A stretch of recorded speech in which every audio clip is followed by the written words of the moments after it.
الصلاۃ والسلام علی من لا نبی بعد اما بعد فاعوذ باللہ من الشیطان الرجیم بسم اللہ الرحمن الرحیم۔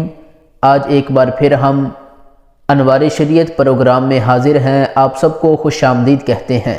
آج ہم سنیں گے اللہ تعالیٰ کی کتابوں کے بارے میں۔ یہ سوال کیا جاتا ہے کہ اللہ تعالیٰ کی کتابیں کتنی ہیں؟ اس کا جواب ہم انوار شریعت کی روشنی میں سنتے ہیں۔ جواب اس کا یہ ہے کہ اللہ تعالیٰ کی چھوٹی بڑی بہت سی کتابیں نازل ہوئیں۔ بڑی کتاب کو کتاب اور چھوٹی کتاب کو صحیفہ کہا جاتا ہے۔ ان میں 4 کتابیں بہت مشہور ہیں۔ اول نمبر پر جو کتاب ہے اس کا نام ہے توریت۔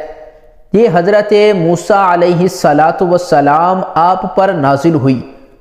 اور دوسری کتاب زبور، یہ کتاب جناب حضرت داؤد علیہ السلام آپ پر نازل ہوئی۔ اور تیسری کتاب انجیل، یہ حضرت عیسیٰ علیہ السلام پر نازل ہوئی۔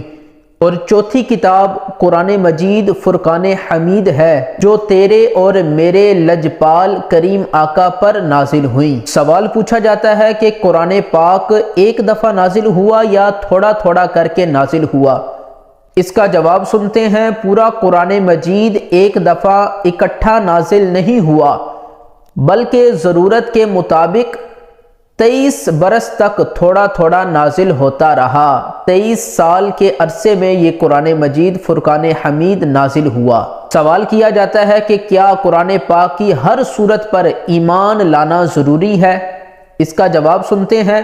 ہاں، قرآن مجید کی ہر سورت اور ہر آیت پر ایمان لانا ضروری ہے، بلکہ ہر لفظ پر ایمان لانا ضروری ہے۔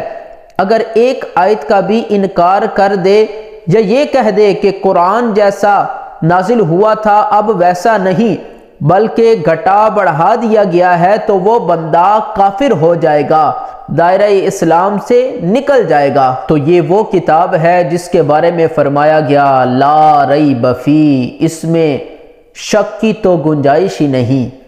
قرآن پاک کی بڑی فضیلت ہے۔ جو بندہ الف لام میم پڑھتا ہے اس کے نامہ اعمال میں 30 نیکیاں درج ہو جاتی ہیں۔ اور جو بندہ ہر روز قرآن پاک پڑھتا ہوگا، ایک رکوع پڑھتا ہوگا، ایک سورت پڑھتا ہوگا، ایک سپارہ پڑھتا ہوگا، اس کے نامہ اعمال میں کتنی نیکیاں درج ہو جایا کرتی ہوں گی۔ قرآن پاک کا ادب کریں، قرآن پاک کے ساتھ پیار کریں، اس کو پڑھنا چاہیے۔ صبح ہر روز پڑھیں، تمہارے گھر میں برکت ہوگی، اللہ کی رحمتوں کا نزول ہوگا۔ ہم نے اپنے گھروں کے اندر قرآن پاک بس قسم اٹھانے کے لیے ہم نے قرآن پاک کو رکھ دیا ہے۔ گھر کے اندر جا کر دیکھیں تو صحیح، جب قرآن پاک اٹھایا جائے تو اس قرآن پاک کے اوپر اتنا گرد و غبار بنا ہوتا ہے گویا کہ ہم نے کبھی قرآن پاک کو ہاتھ ہی نہیں لگایا۔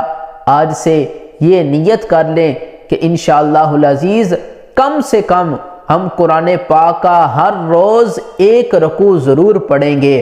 اللہ تعالی ہمیں قرآن پاک کا ادب کرنے کی توفیق عطا فرمائے، قرآن پاک کے ساتھ پیار کرنے کی توفیق عطا فرمائے، جو کچھ سنا ہے اس پر عمل کرنے کی توفیق عطا فرمائے۔ وآخر دعوانا ان الحمد للہ رب العالمین۔